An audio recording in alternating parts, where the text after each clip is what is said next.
Looking for any trades right now? No, I stay out. I don't mess around with FOMC. Like, look at that. Look at that reversal. Oh my God. How long did it take you to pass the 50? It depends. Because, like, you don't get to really choose how long things take, right? It kind of depends on the market. I'd say on average, maybe like a month and a half or 2 months. And this is me just trading one contract, right? But, you know, sometimes it takes longer. Sometimes it takes months and you don't get to really control that. Love it how you're being realistic with passing accounts. I just don't like all the degen mentality on YouTube. Yeah, me neither. I mean, you know, I don't want to like throw shade at people. You know, that's if that's how you want to live your life, that's how you want to live your life. And if that makes you money, good for you. But I just don't think it's helpful for people. I think the most toxic thing you can watch as a trader is like all those like, you know, degenerate stuff like, oh, I made $10,000 today. Like, can you do the same thing? You know, that kind of stuff. I feel like watching that stuff over and over is like actually tilting.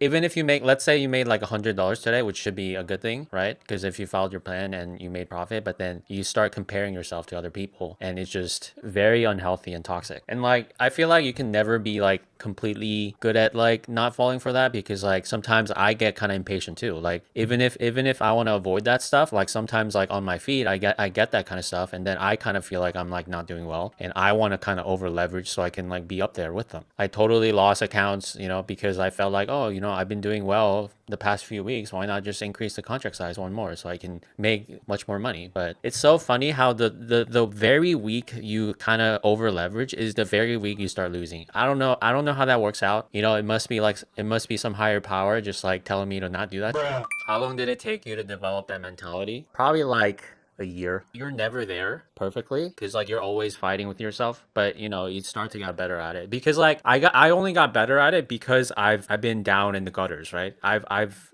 traded on impulse, I've FOMO'd before, I've done all that, I've lost a bunch of times, and that's like the only way for you to learn. Oh my God, here comes the reversal. Yikes. Yikes. Oh my God, here we go. Here we go. All right, let me mark it by right now. Just kidding. By the way, what's your opinion on negative RR? I've tried it. I've tried it, and I think there's a case to be had if your win rate is great, right? Like 80% or above. But it just feels bad because like you could win like 5 times in a row, and then like that one loss can just wipe it away or even more so. So I think psychologically it might not be great if you're like a robot and you can just execute trades over and over. I think negative RR makes sense. Like if you have it down on the math side, because when the money hits the bank, it doesn't really ask much about positive or negative RR. Yeah, I mean, if you're making money with negative RR, who's to say? But right, to me, like your mentality is just as important. I thought the opposite at first because I'm like, okay, I can make myself a robot. If it works on paper, like why can't I do this? And I tried it and I just can't. It just feels horrible because like you get that little bit of dopamine because like usually negative RR is like a quick scalp rate, right? And it's a very little profit. So you get those quick dopamines. It's like, okay, I'm in, I'm out, I'm in, I'm out. And then one time it goes wrong, it just feels bad. I'm thinking about entering short here if it ever like comes back up to, you know, tag this high. All right, here we go. It's coming back up. Order filled. Wow, look at that. But is it gonna go back down from here? Man, don't do this to me again. Okay, good rejection. If it goes up again, then I don't know. That's a great rejection candle. Order filled. Nice. That's a win. Oh my God, my cat's up here, guys. Are you even visible to these people? Because I'm wearing black. Black on black. Whoa, whoa, you're gonna mess it up. You're gonna press some button and I'm gonna go offline because of that.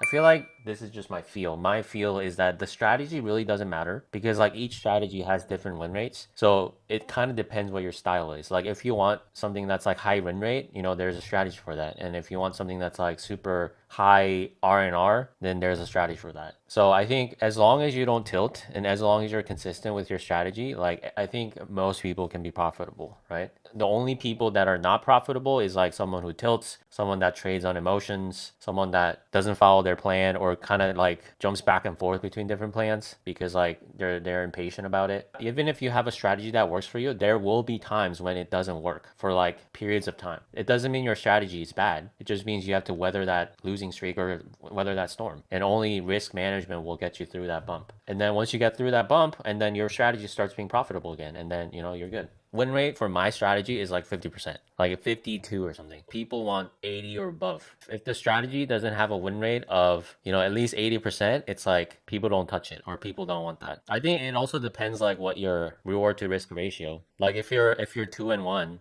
then your strategy just has to be better than 33%. If you're like, I don't know, 4-1, then it's even like you only have to win, I think it's like 16%, because it's like it's lower than 25%. So it's just math when it comes to it.